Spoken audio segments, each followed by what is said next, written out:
Le Seigneur. Nous sommes encore très heureux d'être dans sa présence ce matin et partager ensemble la parole de Dieu. Je vois que vous l'appréciez. Amen. Combien ont été bénis le dimanche passé avec la parole de Dieu. Nous disons merci Seigneur.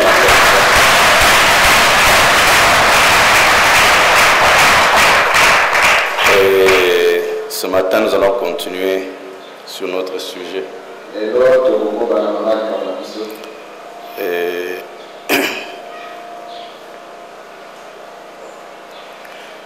Parce que je crois que c'est un sujet très capital. Et qui est en train d'aider l'épouse. Amen. Ça va beaucoup nous aider au fur et à mesure que nous avançons. Et vous allez comprendre pourquoi. Amen. Nous allons nous mettre debout.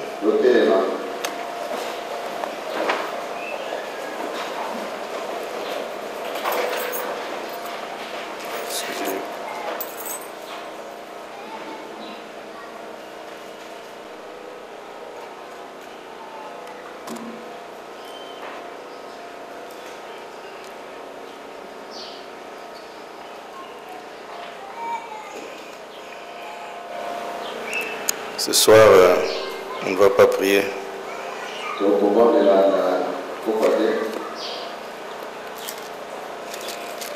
Nous ouvrons toujours dans Jean chapitre 14, 17 plutôt. Prions le Seigneur. Dieu Tout-Puissant, Dieu de gloire, Dieu de bonté, Dieu éternel, nous te sommes reconnaissants de ce que tu nous as permis encore une fois d'être dans ta présence ce matin, Seigneur. Tu as amené tes enfants ici pour qu'ils écoutent ta parole et communient avec toi, Seigneur. Qu'ils te connaissent, ô Dieu Tout-Puissant, ô Père Céleste. C'est pourquoi, Seigneur Jésus, nous implorons ta miséricorde. Tu ne peux pas les amener ici pour rien, sans que tu aies quelque chose à leur dire, qui va les aider, Seigneur, dans leur vie sur cette terre et dans l'éternité, Seigneur. Je crois, Père, que ta parole va les édifier, va les fortifier, va les encourager. Et Seigneur, ceux qui sont faibles seront forts, ceux qui sont découragés, Seigneur, seront encouragés, et ceux qui sont malades seront guéris. Nous nous remettons entre tes mains. En toutes choses, reçois la gloire, l'honneur, la puissance, au siècle des siècles. Amen.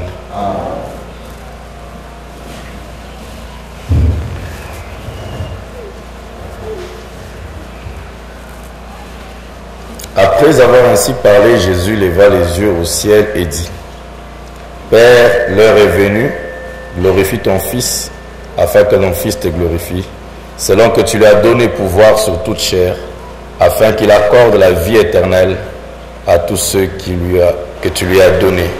Or, la vie éternelle, c'est qu'ils te connaissent, toi le seul vrai Dieu, et celui que tu as envoyé, Jésus-Christ. Vous vous asseoir, que Dieu bénisse la parole.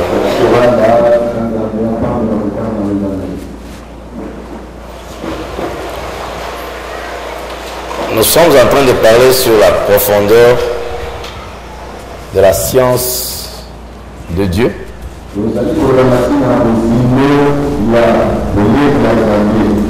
Je crois que Frère Negro dois suivre bien quand je parle, je donne le titre pour bien les mettre sur le cassette et sur le DVD.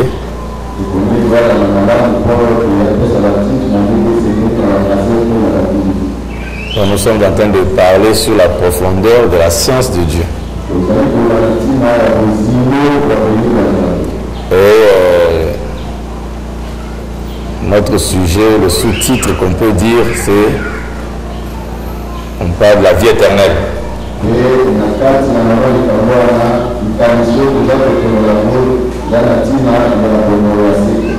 Mais ça fait partir de la profondeur de la science ou la connaissance de Dieu.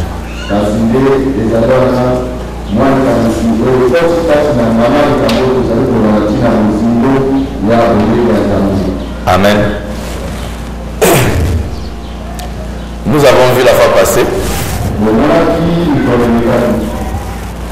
que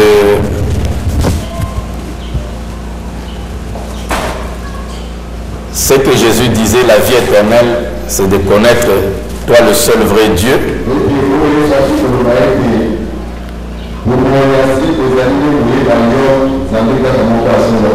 Cela voulait dire le vrai Dieu qui est l'amour.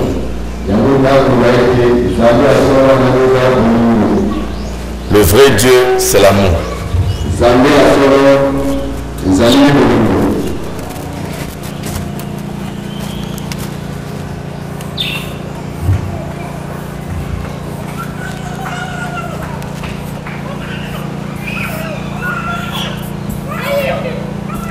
Le vrai Dieu, c'est l'amour. Et c'est lui qui l'a envoyé, Jésus-Christ. C'est l'expression de cet amour. Connaître ce Dieu-là, c'est en cela que consiste la vie éternelle.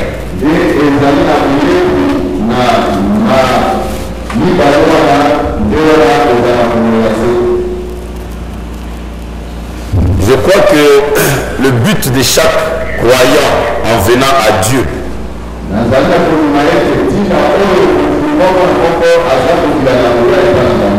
c'est d'avoir la vie éternelle.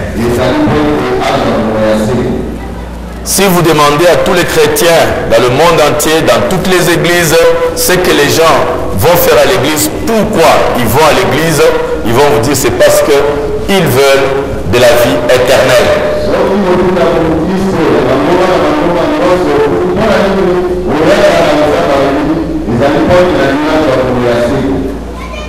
Donc la base du christianisme, la motivation pour les chrétiens, c'est d'avoir la vie éternelle.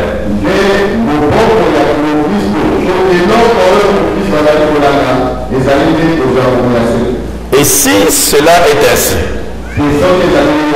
alors nous comprenons que tout le monde devait faire de cette science de Dieu ou cette connaissance vraiment l'objet de ses recherches, de ses investigations.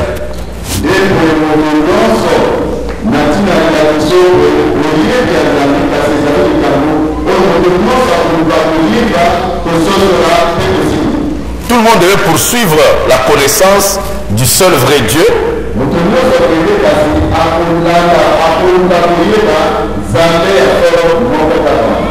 Et de celui qui l'a envoyé, Jésus-Christ. Ça devait être l'objet de nos investigations, l'objet de nos études, l'objet de nos recherches, l'objet même de nos prières.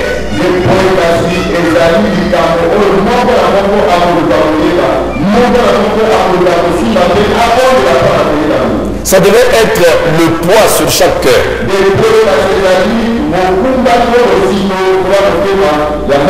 Mais la manière que les gens avancent, la manière que les gens font, la manière que nous réagissons, vous comprenez comme si les gens sont vraiment très loin de ce qu'ils prétendent avoir ou chercher.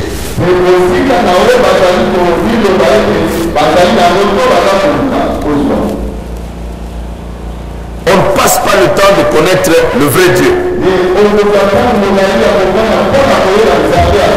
Et nous savons que la vie éternelle consiste qu'à une chose, c'est la connaître.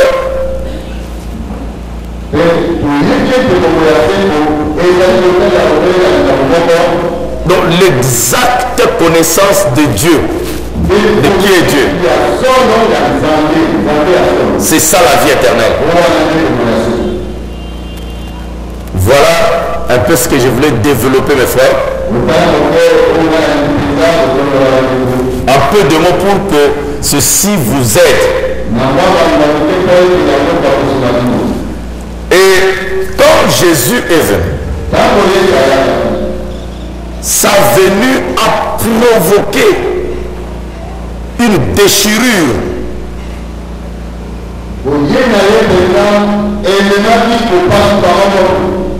Une déchirure dans le milieu religieux.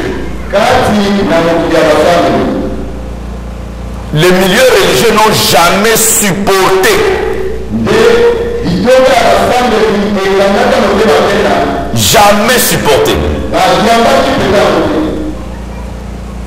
l'avènement de Jésus.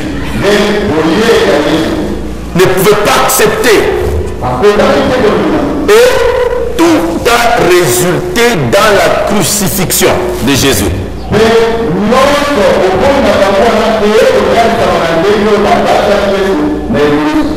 Donc tout ce qui s'est passé à la fin, c'était la crucifixion de Jésus.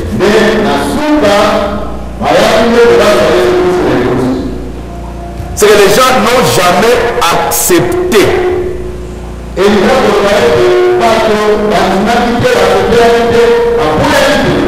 l'avènement de Jésus sur la terre.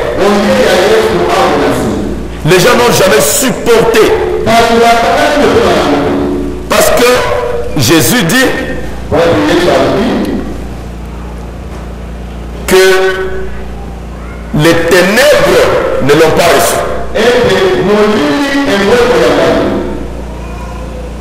Les ténèbres l'ont rejeté.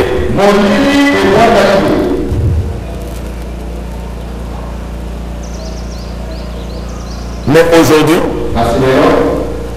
quand vous regardez toutes les églises,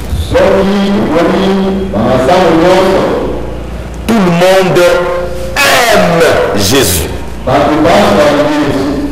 loue Jésus, élève Jésus, apparemment l'embrasse. Mais quand vous observez très bien,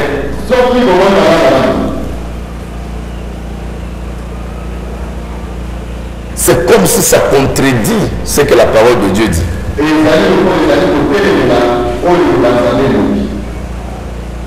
Parce qu'on ne peut pas accepter Jésus par tout le monde si facilement. Regardez comment aujourd'hui les gens défendent Jésus avec acharnement contre tous ceux qui essayent de substituer quelque chose d'autre à la place de Jésus. Vous savez, déjà même dans le message, nous avons cette tendance des gens qui essayent de remplacer Frère Branham, de mettre Frère Branham à la place de Jésus. Nous ne croyons pas dans de telles folies. Nous croyons que Frère Branham, c'est un prophète. Amen. Et c'est le plus grand des prophètes après Jésus. Et nous croyons que Dieu s'est manifesté en lui pleinement. Mais nous ne croyons pas qu'il prend la place de Dieu. Et que nous devons l'adorer, nous devons faire ceci. Ça, c'est une mauvaise compréhension de ce que Dieu a fait dans son plan de rédemption. Nous croyons que c'est le Seigneur Jésus-Christ qui est notre Dieu. Amen. Mais ce que je veux dire ici, c'est que c'est que les gens qui défendent Jésus contre ceux qui remplacent par Branham, Mukuna ou qui que ce soit,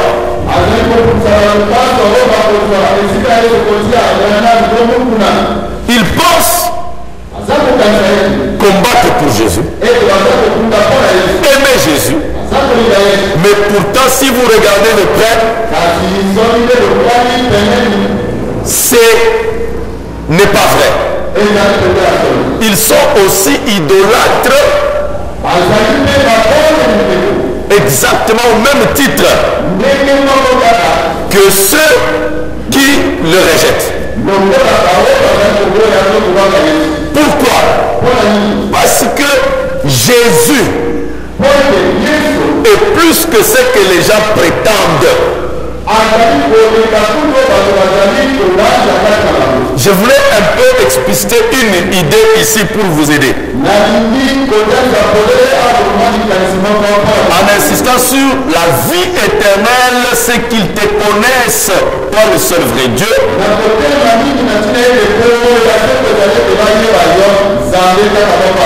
Connaître dont je parle ici,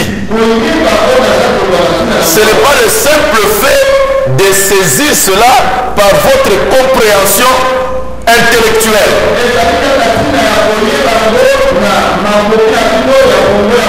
Parce que c'est justement cette manière de saisir les choses que les gens ont rejeté et ont finalement tué Jésus. Je ne sais pas si vous me suivez. Est-ce que vous êtes avec moi? Donc la vie éternelle, c'est qu'ils te connaissent. Connaître-la, ça va plus loin que saisir intellectuellement, comme vous le faites en me suivant.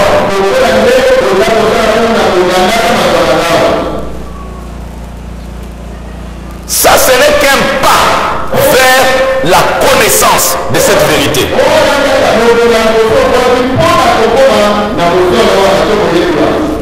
La connaissance dont Jésus faisait mention ici est plus profonde. C'est ce que nous appelons la profondeur de la science de Dieu.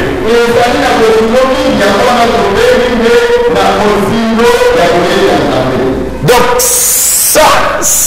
ça demande la compréhension, l'entendement, saisir spirituellement le sens de ce que réellement Dieu est et de son expression.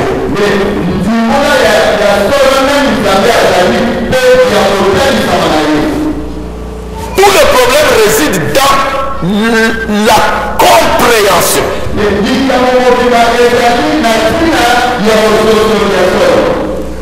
Les chrétiens semblent oublier que la Bible est prêchée sous forme de paraboles ou sous forme de mystère. Je ne sais pas si vous me suivez. C'est que vous ne saisissez pas la parole de Dieu par une simple lecture.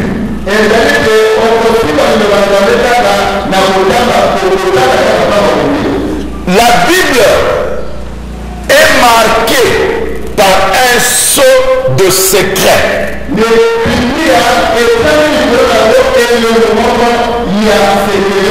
Et toute la parole de Dieu ainsi. Toute la Bible est scellée par un cachet de secret.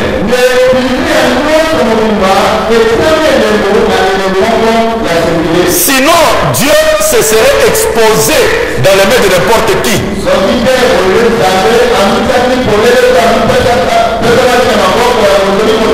Il a placé tout sous forme de symbole.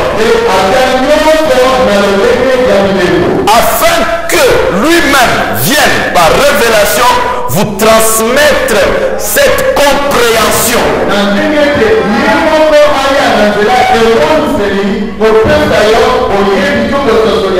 Ce que les gens appellent Jésus là, c'est une illusion de connaissance.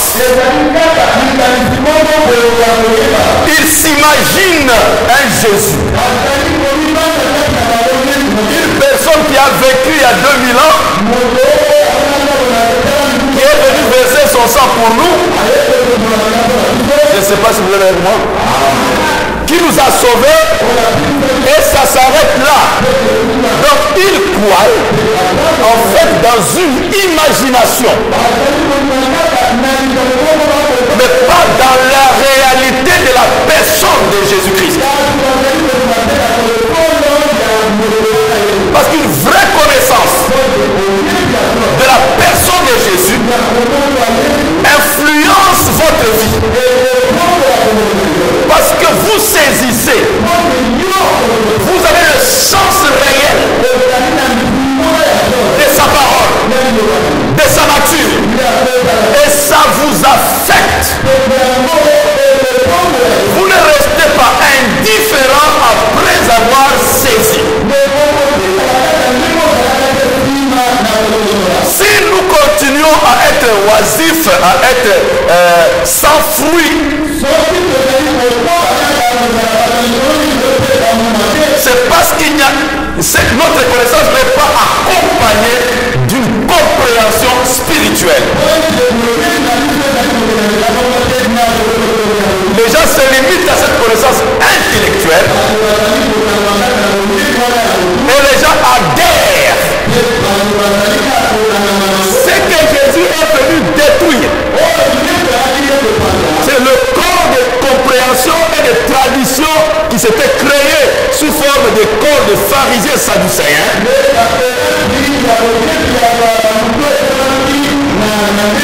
Les suivants de Jésus ont à nouveau créé la même chose. Et nous retrouvons la même situation que du temps que Jésus était venu. Des traditions se sont créées sous des écoles, communauté chrétienne, assemblée de Dieu, église pentecôtiste, méthodiste, tabernacle T, tabernacle X. Tout c'est érigé exactement comme ça s'était produit du temps que Jésus était venu. Et on transmet aux gens les compréhensions humaines de ce que Dieu a dit, tout en croyant que les gens suivent ce que Dieu a dit. Non, c'est toutes ces tendances qui se sont créées, c'est seulement des compréhensions humaines. Je ne sais pas si vous êtes avec moi.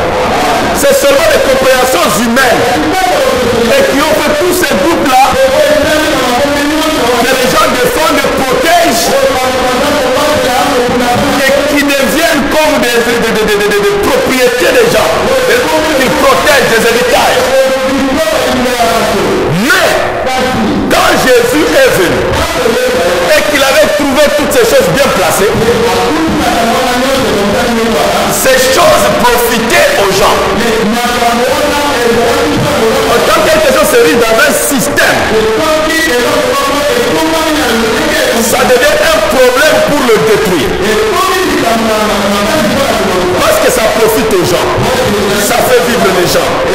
C'est comme si aujourd'hui je viens vous démontrer que le système d'éducation ici d'envoyer les enfants à l'école, c'est un faux système.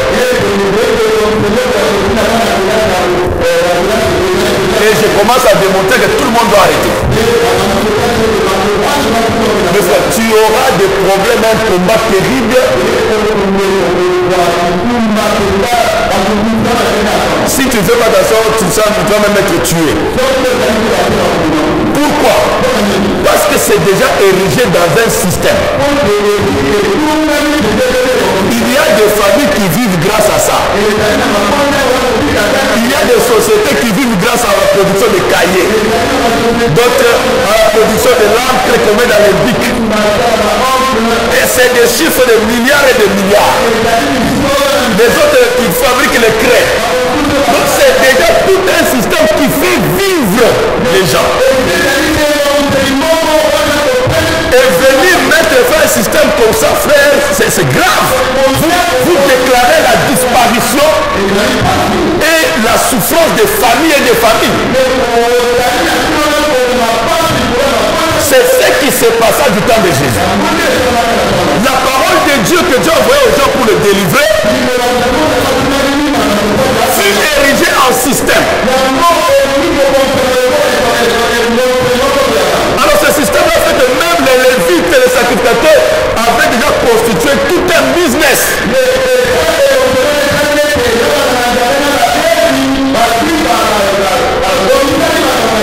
Ils vendaient les pigeons, ils vendaient les moutons.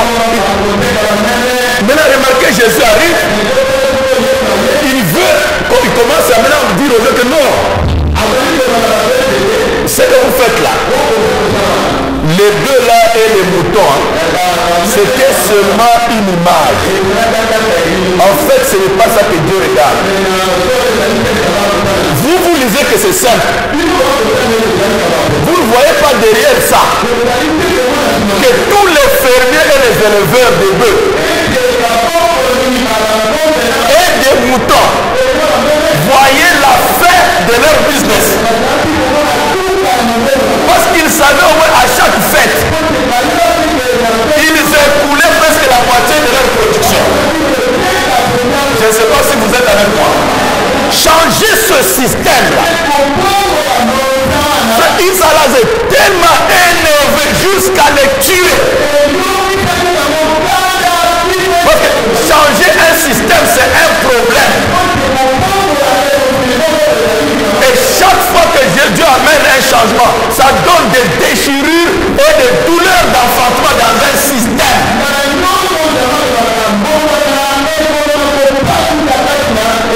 Ça déchire parce que ça change tout.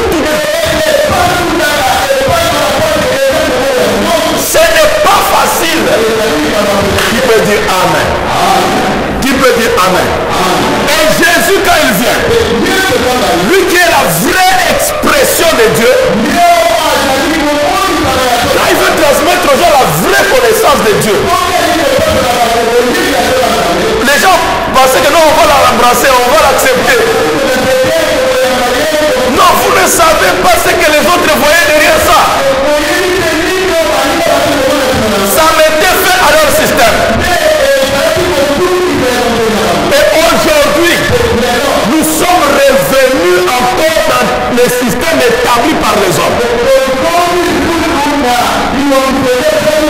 C'est pourquoi quand William Branham est arrivé, ça donnait encore des douleurs d'enfantement aux dénominations. Parce que ce qu'il enseignait, délivrer les gens des systèmes établis par les hommes. Et les gens voyaient comment leur dîme disparaissait, comment les dîmes diminuaient. Comment tout leur business. Venir dire aux gens que les bougies ne servent à rien. Ce n'est pas seulement le prêtre qui sera fâché contre toi, mais le producteur de bougies. Je ne sais pas si vous comprenez ça.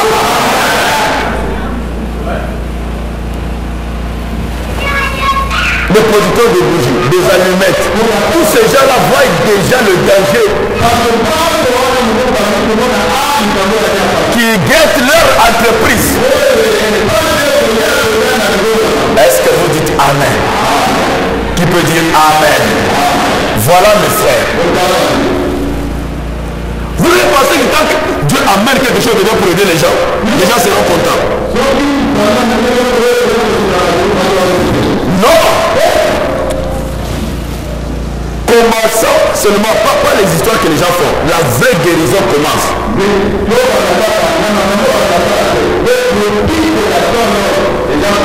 Pas les choses que les gens racontent tout le monde. La vraie guérison. Les médecins eux-mêmes attestent.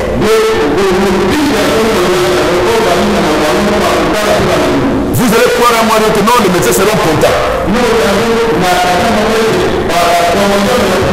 Mais demain, quand les médecins voient, mais où sont les malades qui étaient ici dans la salle?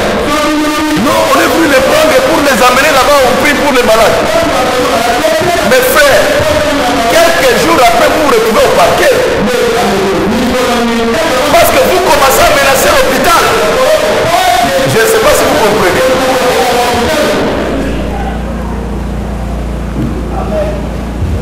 Est-ce que vous êtes avec moi? C'est parce que tous les portes qui étaient là-bas, les gars avaient déjà calculé combien ça devait faire entrer. Alors le propriétaire arrive, mais où sont les portes? Les portes. Non mais ils sont tous partis dans ils se sont tous noyés dans l'eau. Mais qu'est-ce qui est arrivé? Non, l'homme appelé Jésus est venu ici. Vous connaissez le fou là qui habitait dans les machins? Oh oui. Alors, il est venu. Alors Jésus a menacé les démons qui étaient en lui. Ils l'ont supplié qu'il les amène, qu'il les laisse entrer dans les pourceaux et il a autorisé. Frère, le décret est sorti de la mairie pour que Jésus quitte la contrée. Est-ce que vous comprenez ça?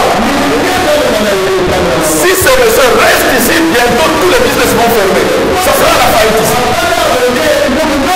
Le système de Dieu donne une douleur d'enfantement, de déchirure. Est-ce que vous me suivez mes frères? Est-ce que vous me suivez mes frères? C'est pourquoi les gens ne supportent pas. C'est que nous embrassons Jésus, ce n'est pas Jésus. Parce que si c'est Jésus, ça doit amener la même chose qu'il avait amené quand il est venu. Ça doit amener des déchirures et des douleurs d'enfantement. Est-ce que vous dites amen?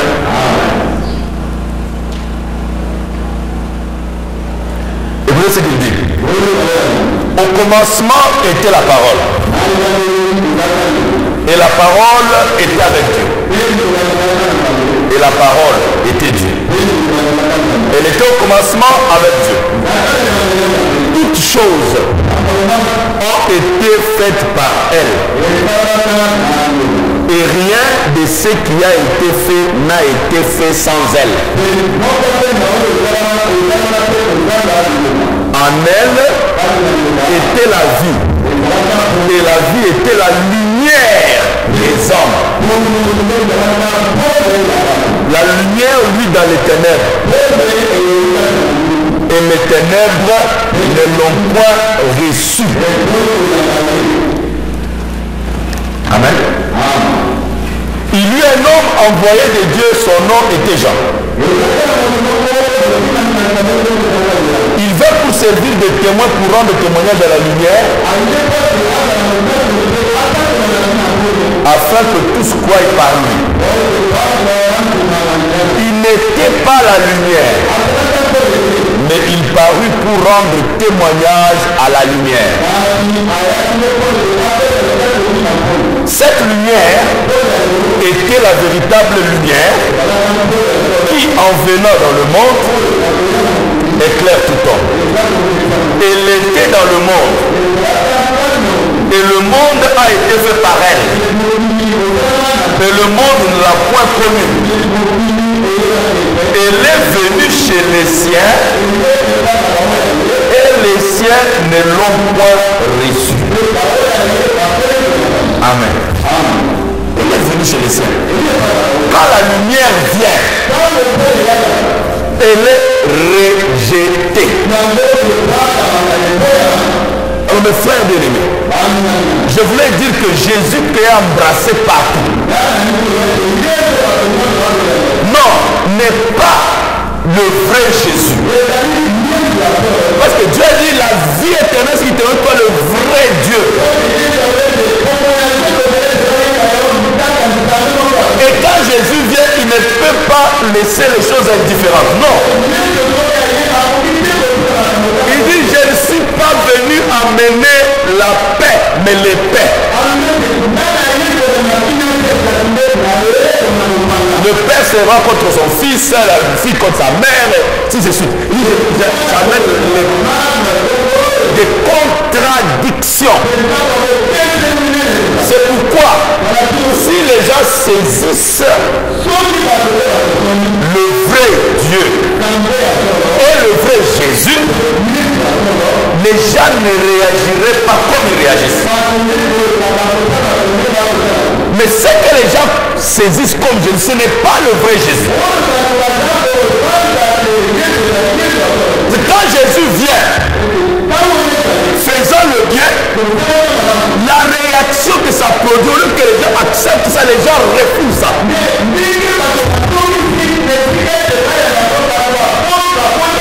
Mais si Jésus vient dans votre système, et votre système n'est pas dérangé, ce n'est pas Jésus. Quand Jésus vient, il doit bouleverser le système. C'est pourquoi Jésus dit, vous devez naître de nouveau, parce que c'est la venue d'un nouveau système. Il dit, j'ai entendu les anciens cieux passer avec fracas. La venue de la nouvelle chose, de la nouvelle création, détruit toujours l'ancien système. Ça ne peut pas vivre ensemble. Je ne sais pas si vous comprenez cela. Est-ce que vous comprenez cela?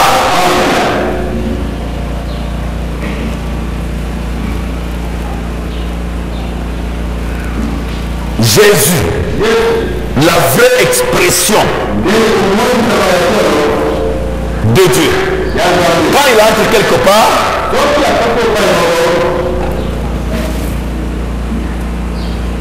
il amène un bouleversement.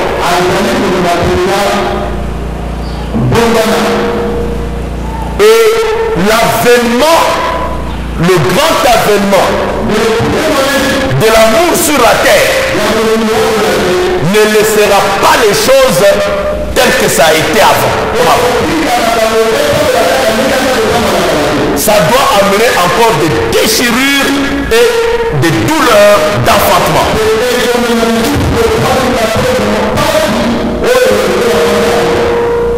Parce que ça vient débrancher le système.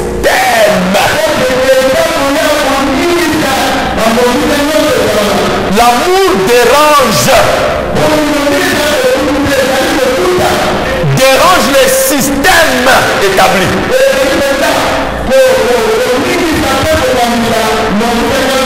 Parce que l'homme voit comment il perd l'emprise sur les autres.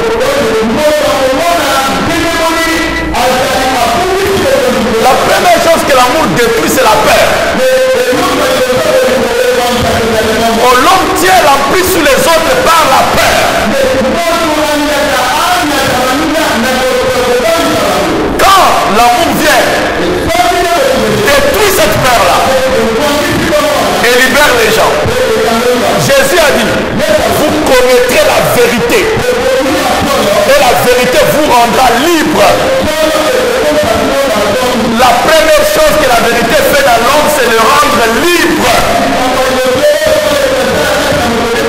Libre des systèmes, libre des compréhensions humaines, libre des traditions, libre de ses propres pensées.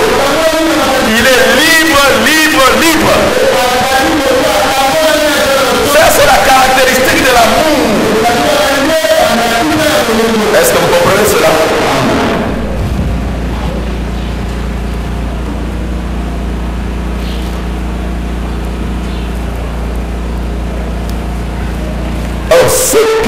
qu'il demande, cette connaissance de cette vérité réside dans la compréhension des choses.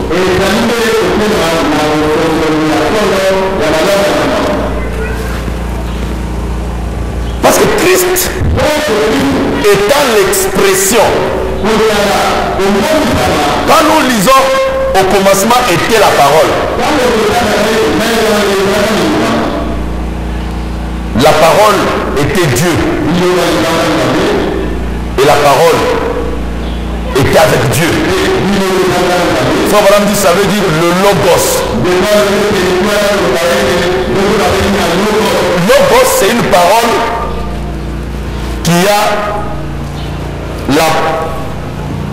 l'idée ou le concept dedans. Logos.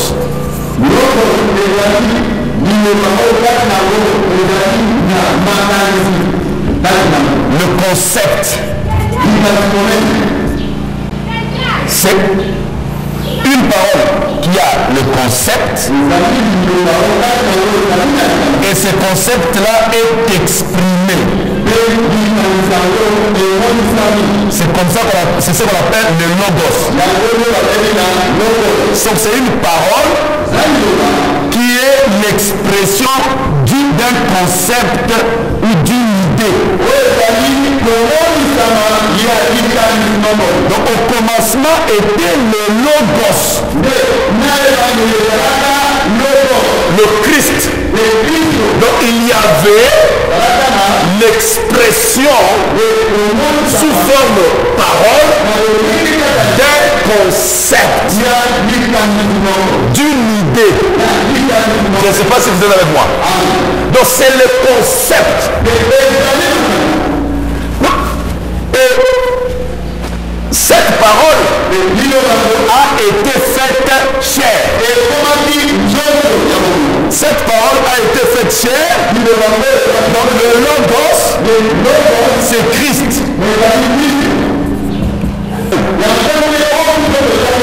Lorsque Madame a dit, au commencement, quand il était là avant le commencement, c'était un grand esprit. Cette grande fontaine qui sortait, qui est l'esprit, et de cette fontaine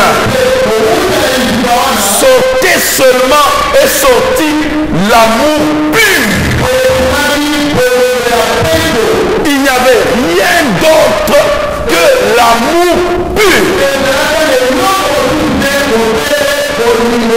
Donc quand Dieu était même avant la forme de la parole, quand il était la fontaine, la grande pensée de Dieu, la chose qui s'est manifestée là, la première des choses qui était là, donc la couleur, l'image, la forme, la nature de cette grande fontaine de Dieu,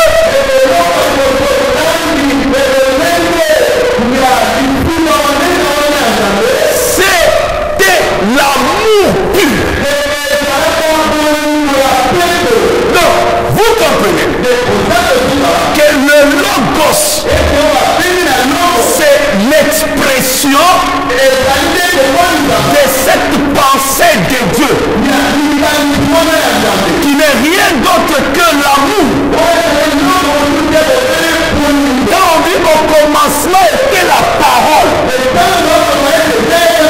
c'est qu'au commencement était un corps qui exprimait la pensée de Dieu, qui était l'amour. C'est pourquoi il dit toutes choses ont été faites par elle. Et rien qui a été fait sans elle. Donc la pensée originale de Dieu, c'était l'amour. Je ne sais pas si vous comprenez ça. Est-ce que vous comprenez cela? C'est pour ça que quand Jésus vient, il ne pouvait être autre chose que l'expression de cet amour.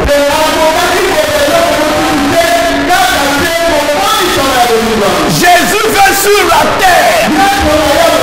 Et il est quoi? Dieu a tant aimé le monde. Quand Dieu a tant aimé, il a donné donc son fils. L'expression, c'est l'amour de Dieu qui projeta Jésus. Afin que quiconque croit adhère. C'est lui qui va suivre, qui va embrasser ce concept-là et la vie éternelle. Ne périsse point, il va dire Amen. Et la vie éternelle, c'est reconnaître lui le vrai Dieu et Jésus-Christ. Tout revient à l'amour. L'esprit de toute cette Bible, c'est l'amour divin. L'esprit, qui me dit Amen, de l'univers que vous voyez là, l'âme du monde entier, c'est l'amour de Dieu. En dehors de l'amour, il n'y a rien qui existe. Tout arrêtera parce qu'il n'y a que ce qui est éternel qui reste. C'est pourquoi il a dit, les langues passeront, la connaissance cessera, les prophéties prendront fin, mais la charité ne périt point.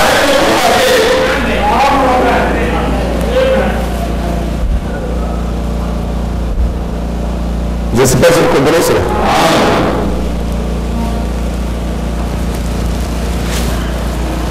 Et Jésus en venant dans le monde, il avait tellement sa certitude de sa mission sur la terre qu'il connaissait sa mission et l'accomplissait. Et quand il dit les ressources pour faire les œuvres de mon Père, c'était de démontrer aux gens l'amour de Dieu. Tout ce qu'il avait à faire, c'est de prouver que Dieu est amour. Contraindre les gens à saisir l'amour de Dieu. Pas croire en Jésus comme un mythe, une histoire. C'est pourquoi Branham dit, à quoi servirait un Jésus, un Dieu historique qui ne peut pas être le même aujourd'hui? Les gens se réjouissent, trouvent satisfaction dans ce qui s'est déjà passé. Ils ne savent pas que ce que Dieu a fait dans le passé, c'est juste pour leur témoigner que ce qu'il a fait, il continue à le faire. C'est pour vous guider que voilà ce que Dieu est capable de faire avec vous. Mais au lieu que les gens prennent ça comme ça, les gens prennent ça maintenant pour se réjouir du passé. Luc 17 ans et 107. Donc on parle du passé, et quand on parle du passé, ça réjouit les gens. Pendant ce temps, ça ne fait rien maintenant dans les gens. Jésus est venu pour montrer aux gens, témoigner aux gens de l'amour de Dieu. Que Dieu vous aime. Que Dieu vous aime. C'est pourquoi quelqu'un était malade et qu'il avait perdu l'espoir, Jésus faisait tout pour l'amener à comprendre que Dieu l'aime. Il aidait les gens à comprendre. Quand il guérissait les malades, ce n'était pas pour montrer sa force, sa puissance de guérison comme aujourd'hui. C'était pour témoigner aux gens de l'amour divin. Amen. Si Jésus était la manifestation du Logos, qui n'était que le concept de Dieu exprimé qui est l'amour, croyez-vous qu'avec nous ce sera différent? Parce que nous sommes appelés des chrétiens, c'est-à-dire des gens qui sont comme des Christ. Christ était l'expression de l'amour de Dieu. Donc un chrétien l'expression de l'amour de Dieu. Si tu n'exprimes pas l'amour de Dieu, tu n'es pas chrétien. Je ne sais pas si vous êtes avec moi.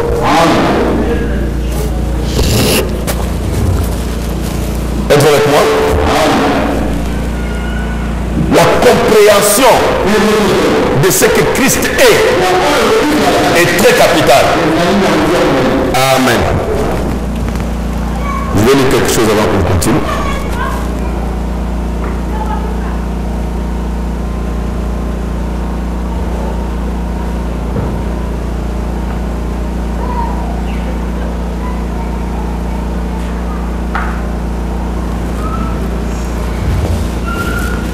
Ici, dans le dévoilement de Dieu,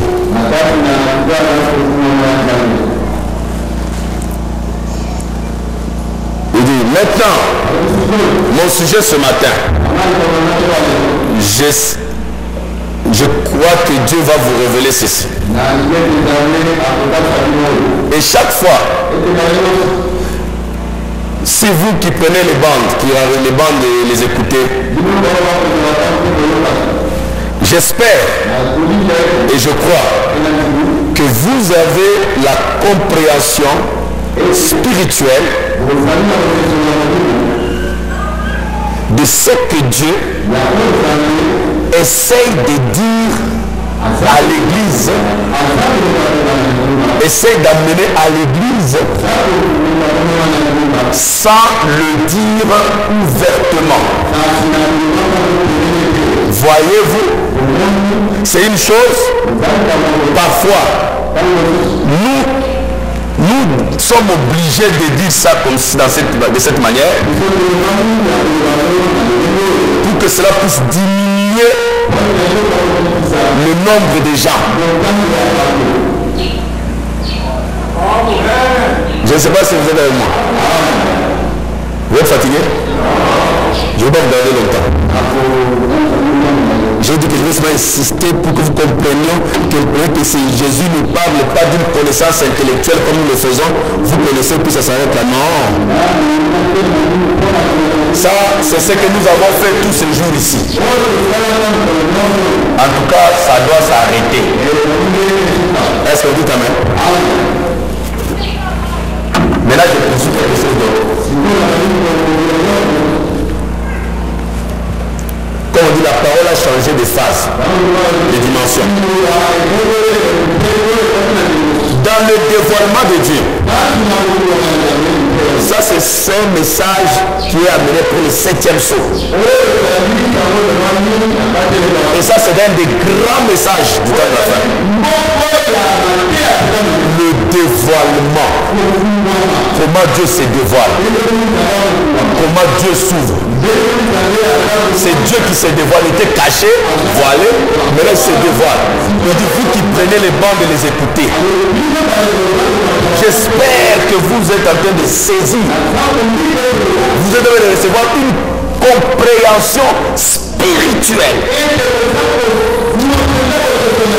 de ce que Dieu est en train d'essayer d'amener à l'Église sans le dire ouvertement. Et parfois nous sommes obligés de dire les choses de cette manière. De telle manière que le nombre diminue et que ça mène d'autres à quitter, à sortir. Certains de nous quitter et certains de raisonner. Cela est fait dans ce but-là. Ça doit être fait de cette manière-là. Dans le dévoilement. Tu peux dire Amen. Et cette prédication, si vous la suivez, il la met ensemble avec le 7e saut. Il la met ensemble avec le 3e tour. Est-ce que vous dites Amen? Il dit, j'espère que vous avez la compréhension spirituelle.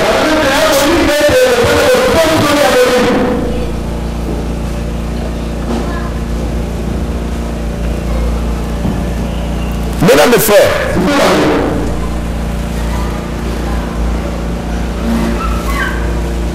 comment Dieu peut venir d'une manière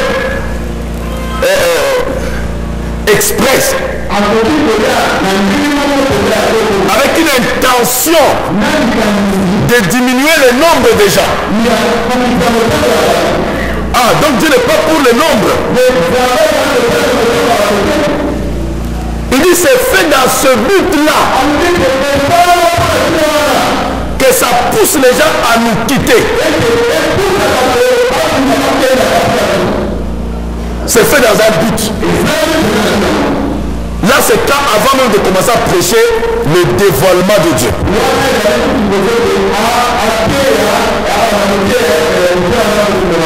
Et ça, frère Branham dit que le 7e, c'est le dévoilement de Dieu. Le 3e coup, c'est la même chose. Vous pouvez lire la prédication tout entière. Vous avez la compréhension spirituelle. Donc s'il y a une compréhension spirituelle, c'est qu'il y a aussi une compréhension intellectuelle.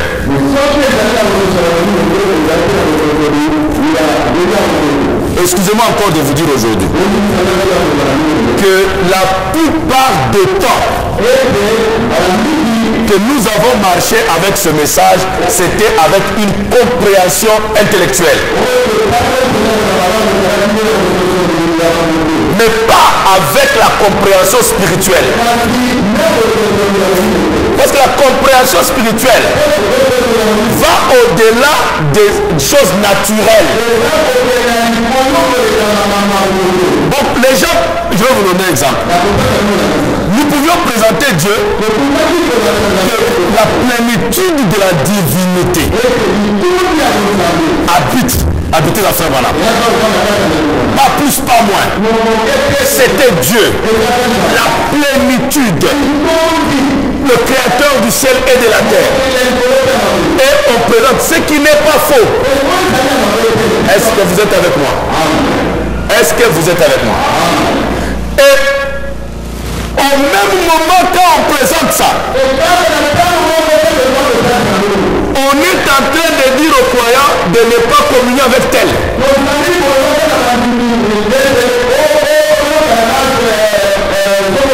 De ne pas aimer tel.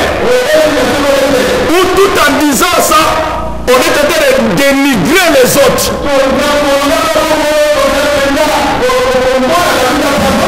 Le Dieu dont tu parles qui est pleinement Branham là,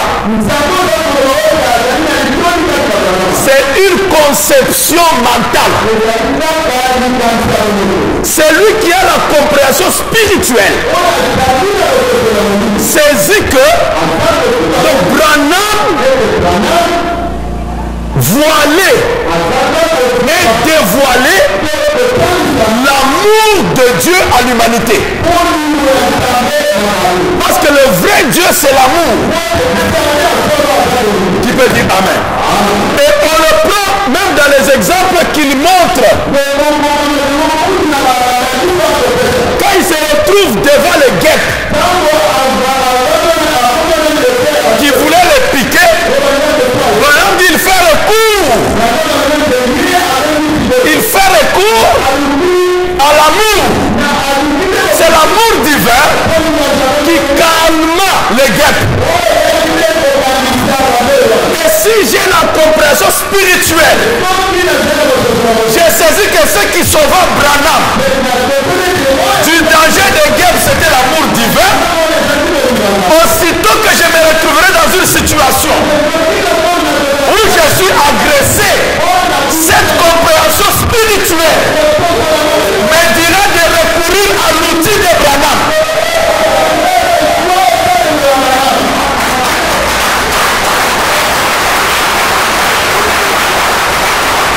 Mais ce n'est pas ce que nous avons fait. Quand tu es agressé, tu ripostes par l'agression. Quand tu es insulté, tu ripostes par les insultes. Et entre-temps, tu dis, la plénitude de la divinité était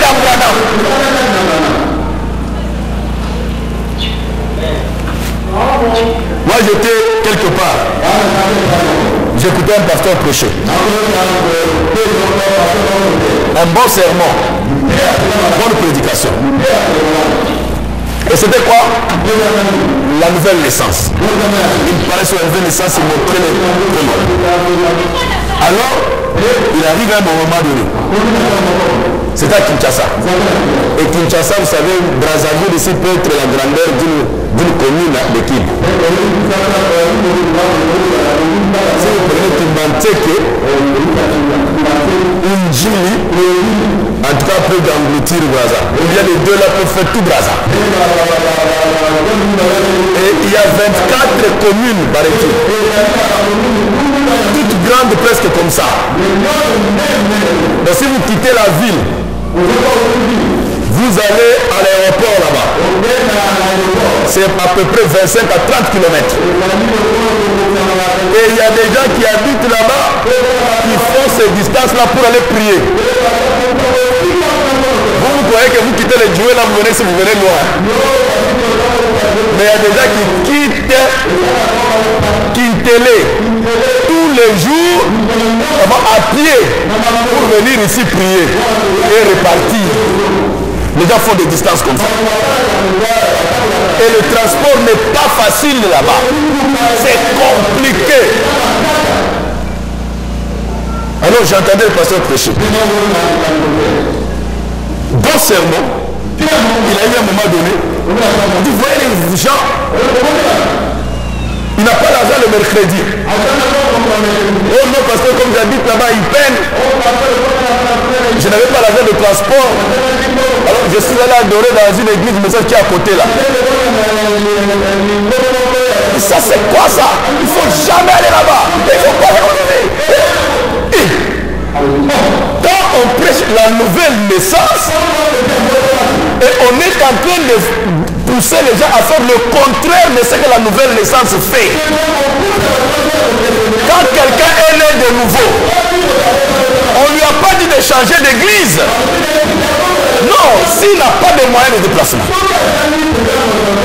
il ne peut pas rester dimanche à la maison. Il peut même aller chez les catholiques. S'il n'y a que l'église catholique dans les environs, il va et écoute même un morceau de pain là-bas. Je ne sais pas si vous comprenez ce que je veux dire. On prêche une chose et on dicte son contraire.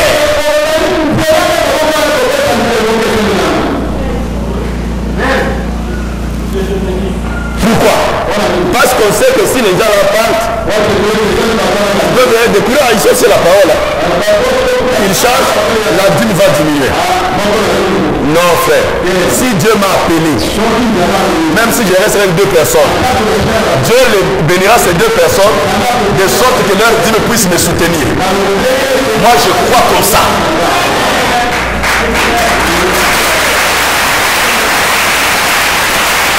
Je ne crois pas que si je dois lever 10 000 personnes, alors je fais déjà le calcul que si chacun donne $1, j'ai 10 000 $. Ça c'est de faux calculs. Notre Dieu ne travaille pas comme ça. Amen. Est-ce que vous voyez cela? Nous avons de grosses églises ici. Mais vous allez aux États-Unis, quelqu'un a une église de 40 personnes, 50, 20 personnes. Mais là, la dîme 100 fois plus que toi. Mais ce n'est pas le nombre. Et les gens s'entretuent pour le nombre. Non. Est-ce que vous me suivez? Est-ce que vous êtes avec moi? Si quelqu'un a le Saint-Esprit, si quelqu'un a la nouvelle naissance, nous serons avec lui au ciel. Qu'il veuille, qu'il accepte ça ou pas, nous serons avec lui au ciel. Parce que Dieu viendra prendre rien que le Saint-Esprit. Est-ce que vous êtes amen? Si quelqu'un se retrouve quelque part et il peut être de nouveau, gloire à Dieu. Le problème ici, c'est que les gens doivent saisir. Est-ce que vous dites amen? Avoir la compréhension spirituelle. Quand vous réalisez la plénitude de Dieu, c'est quoi? Certains vont voir seulement seulement c'est la manifestation, c'est la puissance. Alors que ça n'a rien à voir. L'essence même de Dieu, c'est l'amour pur. Donc la plénitude de Dieu revient à dire la plénitude de cet amour. Ce n'est pas les miracles, ce n'est pas la puissance, parce que ces choses-là passeront. Mais le soubassement de ça, la fondation de ça, qui est l'amour, subsistera. Qui peut dire Amen? Frère Madame dit ceci. Vous connaissez déjà très belle histoire. Alors je veux encore relire cela pour vous. Pour vous aider à comprendre, je vais vous laisser partir dans quelques minutes. Écoutez.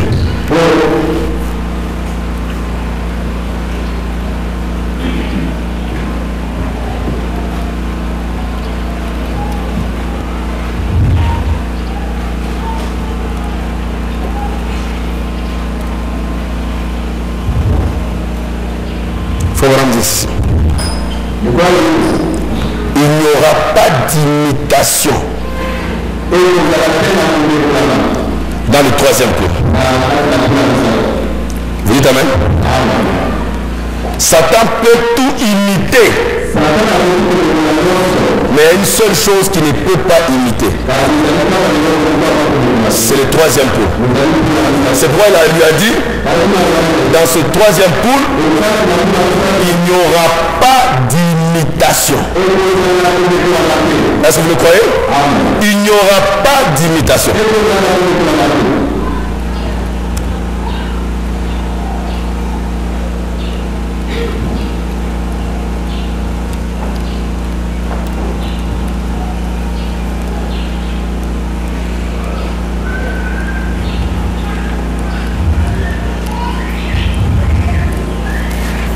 Voilà.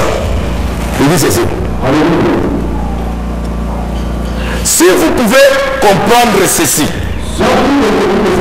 c'est cela le troisième poule. Vous deviez le saisir l'autre jour. Vous vous rappelez, il n'y aura pas d'imitation. Comme il y en avait dans les deux autres poules. Amen. Il n'y aura pas d'imitation. Je me suis mis à prier. Vous demandez comment il n'y aura pas d'imitation dans le troisième poule. Comment il n'y aura pas d'imitation dans le troisième poule? Parce que les autres poules, au moins, il y avait les imitations. Et qu'est-ce qui fera que dans ces poules ici, qu'il n'y ait pas d'imitation?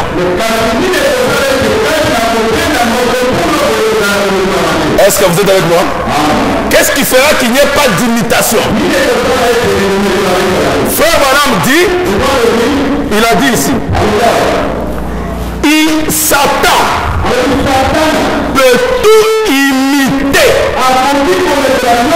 sauf l'amour. Car l'amour est Dieu.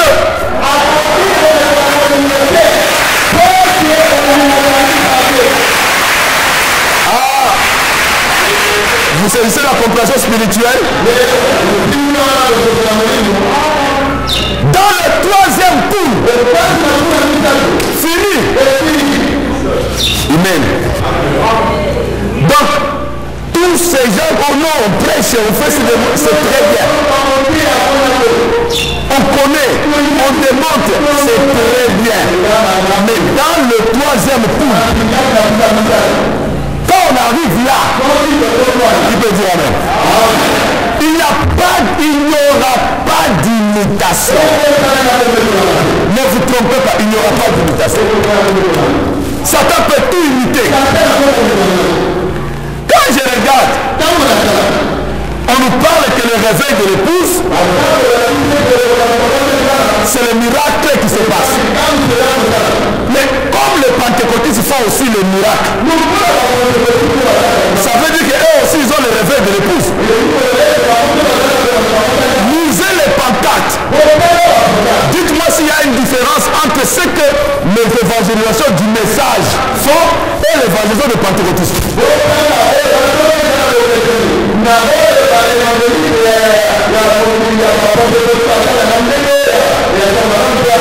Venez, guérison, puissance, c'est cela. Celui qui a fait aussi met là-bas, Denis laisse aussi met là-bas, guérison, puissance. Mais Branham a déjà dit qu'il n'y aura pas d'imitation. J'ai dit que Branham a dit dans ce troisième tour, il n'y aura pas d'imitation. Comme dans le cas des deux autres. Mais en quoi cela consiste? C'est là où il ajoute, Satan peut tout imiter, mais sauf l'amour. Parce que l'amour est Dieu. Tu m'as dit amen. Satan n'imitera jamais l'amour. Quand nous arrivons ici, il n'y aura que l'épouse. Même si tu es ici, mais si tu ne faisais pas partie de l'épouse, tu n'entreras pas dans la sphère d'amour. Branham dit, il y aura l'amour parfait que parmi les élus. En dehors des élus, il n'y aura pas d'amour. Il dit, tu ne peux pas imiter. Il m'a dit, amen. Tu ne peux pas fabriquer. This love you can't manufacture it. Cet amour ici, tu ne peux pas le fabriquer. It must come from God. Cela doit venir de Dieu. Il va dire amen. Parce que Dieu lui-même est amour. Si déjà ton cœur brûle pour cet amour, tu es déjà béni. Parce que c'est déjà ici, il y a déjà une semence en toi d'amour. Et il faut seulement l'arroser, elle va pousser dans un grand arbre d'amour jusqu'à produire le fruit d'amour. Amen. Qui peut dire amen? Qui peut dire amen? Frère, ça met fin à toute discussion, à tout tiraillement. On verra l'amour parfait. Et Dieu va vous tester. Ne pensez pas que tu aimes comme ça. Non, Dieu va te tester. J'ai dit, il va te tester à tout point de vue. Il va te tester si tu l'aimes ou pas. Et il a fait. Il le fera. Il a fait avec son fils. Il fera avec chacun de nous. Il a fait avec Branham. Il a fait avec chacun de nous. Dieu te laissera ramper dans la boue, manger la santé. Tu vas être ridiculisé. Dieu va te dépouiller et observer si tu l'aimes ou pas. Dieu n'est pas un idiot. Et vous dites, ah, je t'aime. Alors il signe aussi le certificat d'amour. Non, non, non, non, non, non. Il va te faire passer au test. Il te fera passer au test. Il te testera pour chaque parole qu'il t'a donnée, pour voir si tu l'aimes ou pas. Il sait comment le faire. Il sait que quand je me réveille ici, quand il est de dire, Satan, tu viens d'où? De la terre, des parcours de la terre. As-tu vu mon serviteur Job? Comment il m'aime, intègre. Il est toujours avec ma parole. Peu importe. Satan dit, oh, oh, oh. Mais c'est parce que tu l'as béni, tu l'as rempli, tu l'as comblé. Toutes ces affaires marchent. Ça roule comme sur des roulettes. Comment quelqu'un, il a tant de milliards, tant de chameaux, va-t-il se mettre à t'insulter ou à te refuser? Non, ce n'est pas de l'amour pur. Donne-moi seulement la chance que j'aille.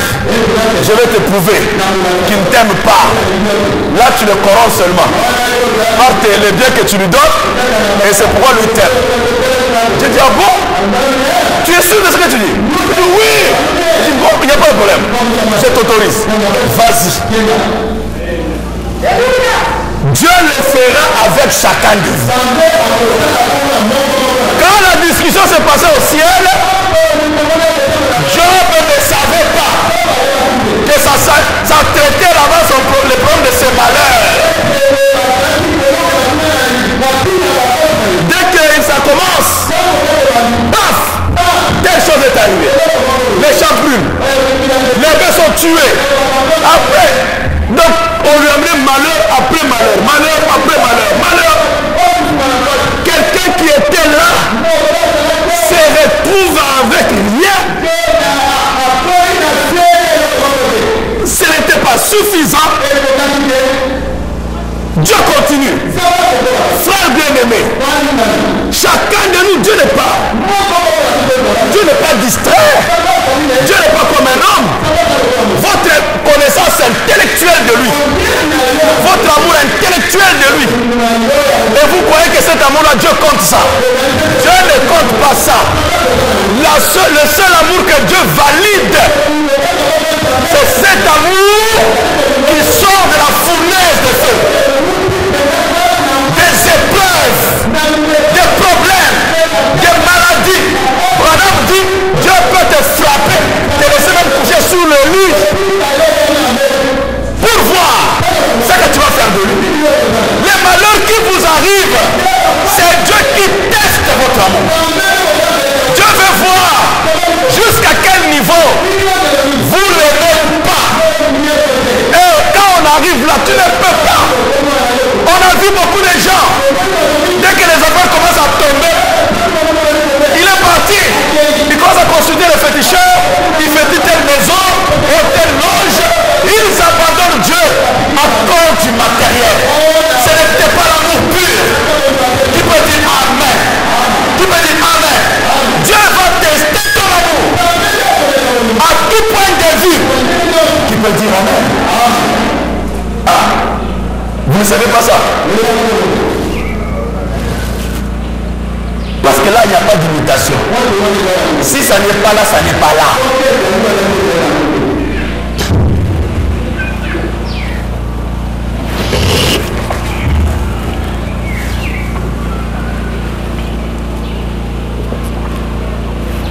Dieu sait que quand je suis en bonne santé, je vais dire gloire à Dieu. Merci Seigneur. Il veut voir si gloire à Dieu, merci Seigneur là est pure. Alors il te terrasse avec la maladie. Maintenant il attend. Vas-y. Ah, vraiment. Oh Dieu, je ne sais pas. Qu'est-ce que je t'ai fait? Vraiment Seigneur. Dès que je te sers là, comment tu me laisses comme ça? Ça t'a dit, je t'avais dit quoi? Il t'aimait parce qu'il était en bonne santé.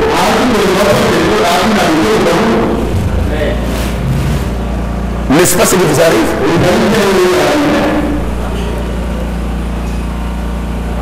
Tu as déjà vu quelqu'un? Tu viens, Fayos. Est-ce que je peux avoir 1000 francs? Je perds 1000 francs, je te donne. Tout de suite, c'est quoi? Ah, merci beaucoup. Merci beaucoup. Mais là, si tu m'as 1000 francs, je dis non, jamais, mais je ne te donne pas. Qu'est-ce qui suit après? Merci.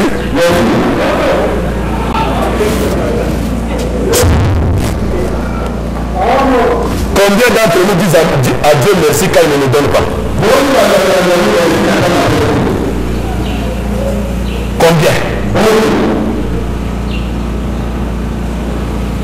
Ah, je ne comprends pas ça. Depuis que je demande, vraiment, c'est Dieu, vraiment Dieu. Ah, Seigneur. Ah, Dieu.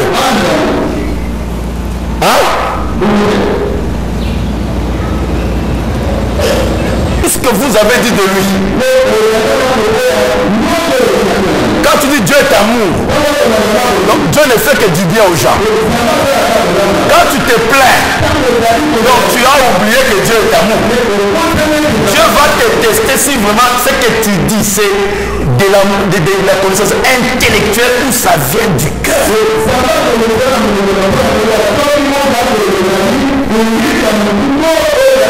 J'ai demandé à Dieu. Il ne m'a pas donné. Comme lui connaît ce qui est bien pour moi, c'est que le fait qu'il ne m'a pas donné, c'est ça le bien pour moi. Je le remercie parce qu'il m'a fait du bien en ne me donnant pas ce que je lui ai demandé. Ah, vous voyez comment les amens ne sont pas là. Deux ou trois amens seulement.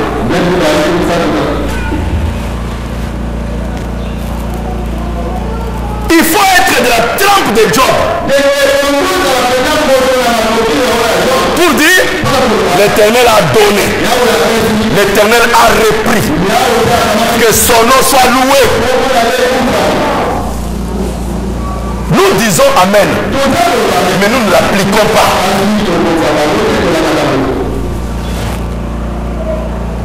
Dieu testera votre amour. Il le testera à tout point de vue. Vous l'aimez, mais Dieu va chercher à savoir si tu l'aimes ou pas. Il va t'amener dans des conditions où tu commences à voir comme s'il est contre toi. Tu commences à voir comme s'il est contre toi. Pour voir comment toi tu vas considérer ça. Frère, comme je vous l'ai dit, je vous parle par expérience. Aussi longtemps que vous n'êtes pas passé là, ça sera très difficile d'avoir cette compréhension spirituelle. Et beaucoup de fois nous échouons parce qu'on commence à se plaindre. Mais un véritable fils de Dieu qui aime ne se plaindra jamais. Dieu vous testera jusqu'à tester si vous aimez votre église ou pas. Dieu sait qu'aussi longtemps que les choses marchent bien à l'église, tout le monde est bien. Mais il va amener des problèmes. Il va amener des complications. Tout ça c'est pour tester chacun de vous. Qui peut dire Amen? Qui peut dire Amen? Dieu va vous tester. Dieu va te tester par rapport aux frères et aux sœurs. Si tu dis que tu aimes les frères, Dieu te met dans certaines situations où les frères ne te viennent pas en aide. Au lieu même de t'aider, ils ne t'aident pas.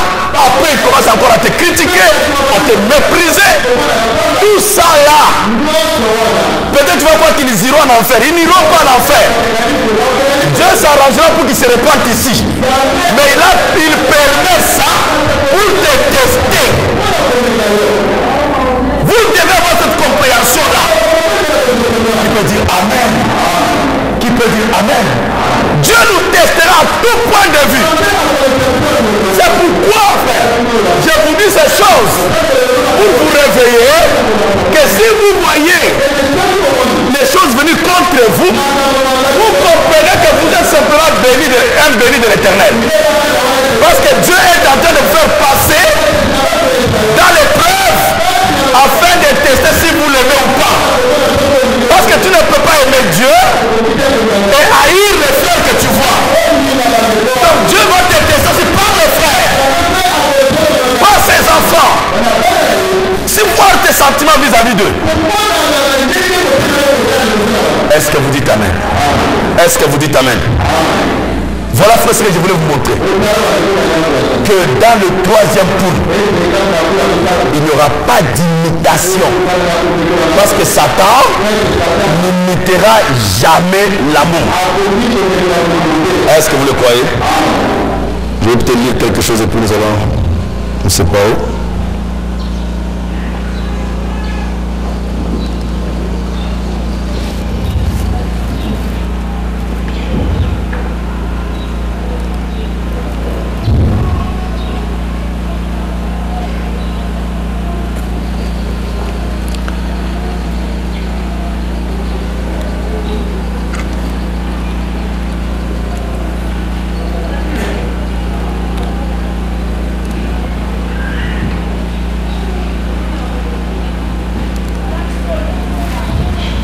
dit ceci.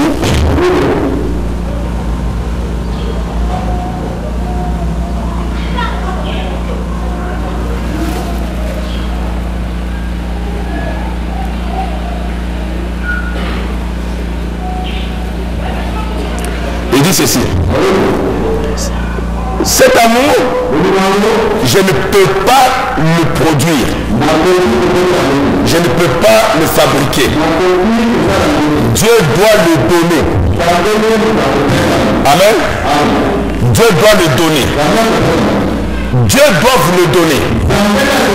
Alors quand Dieu le donne, cela produit, l'amour produit la communion. Parce qu'il a dit, le jour où vous péchez, c'est le jour où vous vous séparerez. Et le jour où le péché a séparé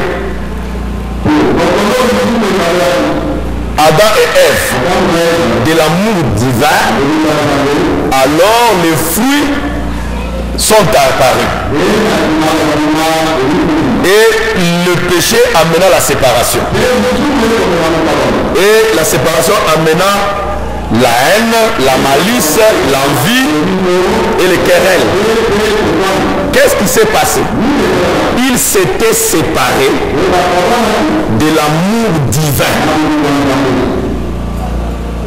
Quand ils se sont séparés de l'amour divin, alors cela amena le péché, la malice, l'envie, la jalousie, les querelles. Et quand vous vous séparez de l'amour divin,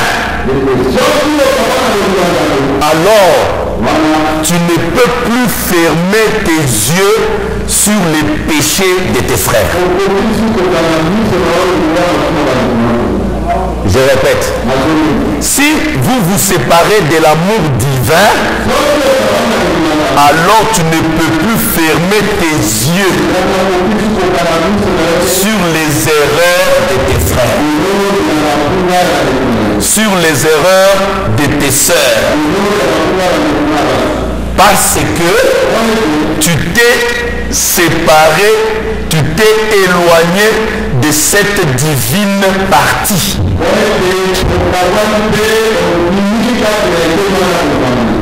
De cette partie d'amour. Si tu aimes réellement le Seigneur Jésus, et si un frère ou une sœur te fait quelque chose, vous dites, oh, c'est un ordre. Oh, il ne voulait pas me faire ça. C'est ça la sorte d'amour que Christ avait. Père, pardonne-leur, ils ne savent pas ce qu'ils sont en train de faire. Quand vous avez l'amour divin, tu commences même à justifier quelqu'un qui te fait du mal. Je ne sais pas si vous avez compris la citation. Ça ne sera pas imité, frère. Vérifiez dans votre vie. Est-ce que vous justifiez les gens qui vous font du mal? Hein? Alors je vous disais que nous devons revenir à la chose authentique. Combien de fois, je ne me souviens pas combien de fois j'ai justifié les gens.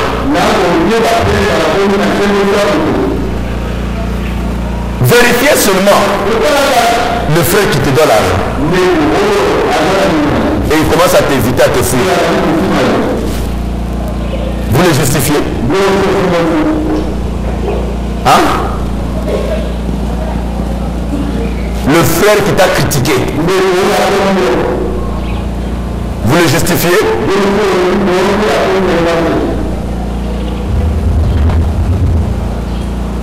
Vous n'arrivez même pas à oublier.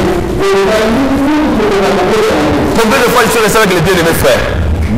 Et les sœurs, surtout les sœurs aussi. Elle retient tout le mal qu'on lui a fait déjà. Elle comptabilise. Des choses qui se sont passées. Ça ne te fait plus rien maintenant là. La seule chose qui te fait mal, c'est ta pensée qui est liée à ce souvenir-là.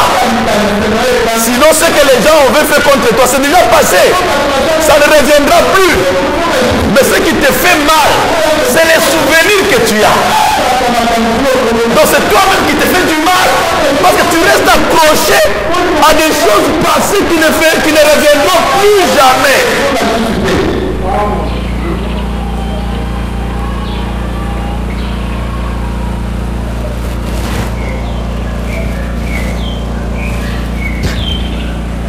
Si vous avez l'amour divin, vous fermerez les yeux. Ah, donc on peut quand même, quelqu'un fait des erreurs, on ferme quand même les yeux. Et cela confirme la Bible qui dit que l'amour ouvre une multitude de péchés.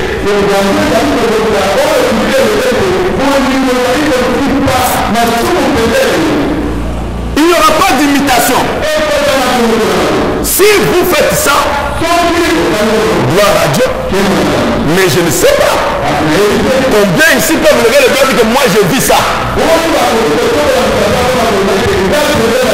Dieu t'adresse la parole maintenant. Reviens à la chose authentique. Tu ne fermes même pas les yeux sur les erreurs de ton mari, de ta femme, de ton frère, de ta soeur. Vous n'arrivez pas à fermer les yeux.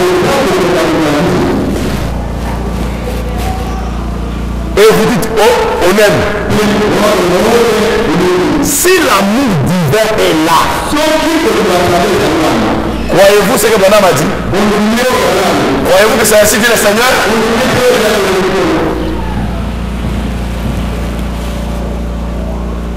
Si quelqu'un te fait du mal, il ne voulait pas faire ça. Non, c'est toi qui commences à justifier. Mais tu ne vois pas le frère là t'insulter. Non, il ne voulait pas. Non, le frère n'a pas insulté. Non. Il ne voulait pas faire ça. Lui, il ne peut pas me faire ça.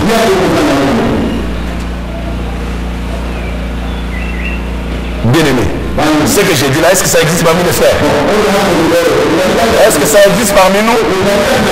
Je pose la question, ça existe parmi nous?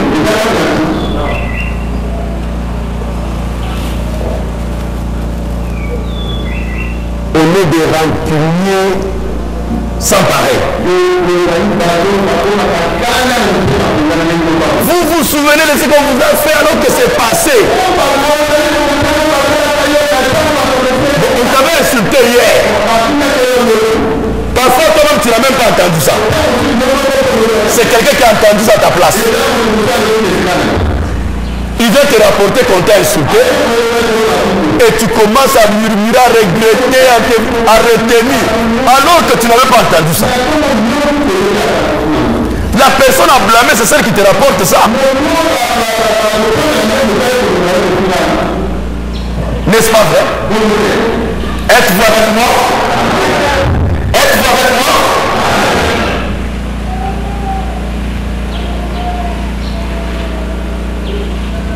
Quand ils se sont séparés de l'amour divin, ils ne pouvaient plus fermer leurs yeux sur les fautes des uns et des autres.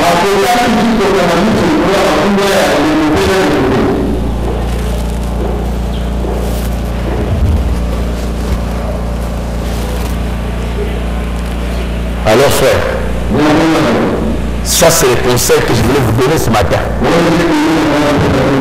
Que revenons à la compréhension exacte, spirituelle de la parole de Dieu.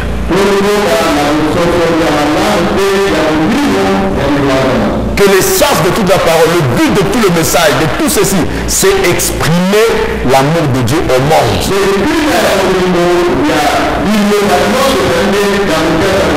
Si nous n'arrivons pas là, Donc nous avons manqué le but. Et nous faisons quelque chose que nous ne comprenons pas. Ces choses que je vous dis, vous les connaissez déjà. On revient là-dessus. Mais je voulais vous ajouter ce verset de Jean 13 qui dit: en vérité, en vérité, verset 16, en vérité, je vous le dis, le serviteur n'est pas plus grand que son Seigneur, ni l'apôtre plus grand que celui qui l'a envoyé. Si vous savez ces choses, au verset 17, si vous savez ces choses, vous êtes heureux, pourvu que vous le pratiquiez.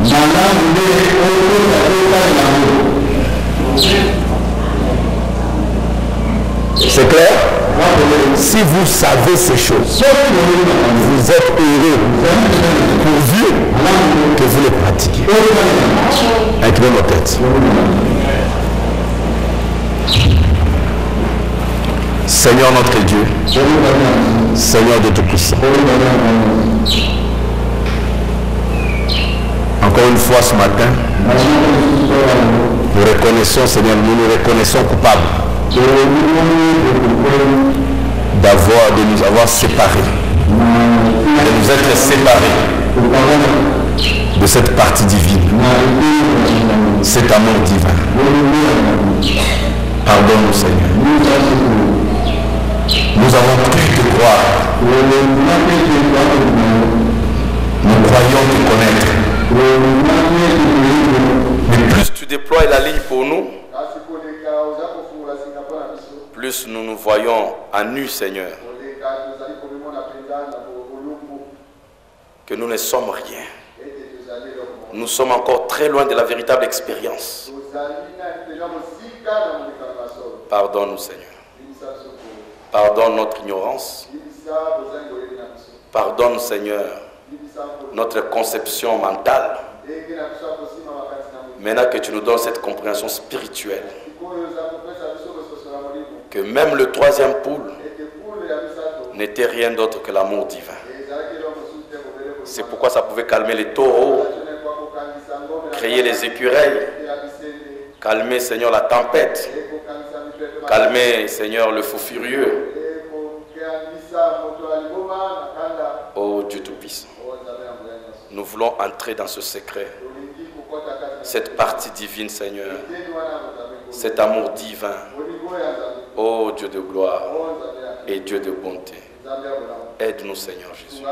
Aide chacun de tes enfants. Personne, Seigneur, ne peut dire qu'il est, Seigneur, exempt de cette correction. Chacun, Seigneur, s'est retrouvé quelque part. Oh Dieu, frappé par Dieu, corrigé par Dieu. Mais Seigneur, en nous, nous avons le désir profond de devenir cette parole, de devenir le reflet de l'amour. Aide-nous, Seigneur. Nous croyons que tu nous aideras, tu nous soutiendras. Dans le nom de Jésus-Christ. Amen. Nous allons écouter les offrandes rapidement.